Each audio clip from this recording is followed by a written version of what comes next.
Assalamualaikum warahmatullahi wabarakatuh. Sampurasun.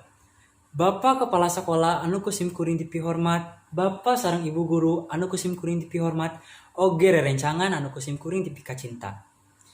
Dipayun mangga urang sami-sami panjatkeun puji sareng syukur kehadirat Allah Subhanahu wa taala nu mana dina kesempatan ieu urang tiasa ngumpul dina kayaan sehat walafiat.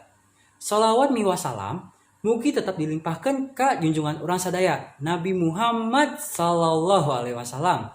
Teu hilap ka keluargina, sahabatna, oge ka urang sadaya salaku umatna. Tepangkeun sim kuring Reza disaputrakan dugi kadanget ieu nembe ngaulang di kelas 12. Nuhunkeun waktosna kanggo abdi anu ngawakilan rerencangan kelas jeung saangkatan kanggo nyampekeun amanat dina raraga acara pelepasan kelas 12. Henteu karaos parantos 3 tahun urang aya di dieu di SMA Negeri Hiji Subang.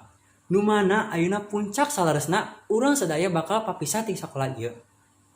Henteu hilaf abdi ngawakilan rerencangan ngaturkeun rewu nuhun laksa keti kabingahan ka Bapak sareng Ibu Guru anu manatos ngajarkeun ka abdi sadaya hal-hal anu sakitu lobana.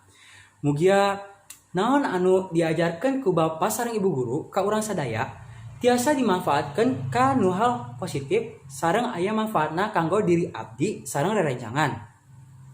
Jeung ngawujudkeun ilmu kanusa, bangsa sareng agama. Mugi-mugi amal kasayan manah Bapak miwah Ibu Guru kenging walesan ti Allah Subhanahu wa taala. Sakitu ti abdi ngawakilan rerencangan. Kirang lebihna nada dihapunten. Wabillahi taufiq wal hidayah. Wassalamualaikum warahmatullahi wabarakatuh.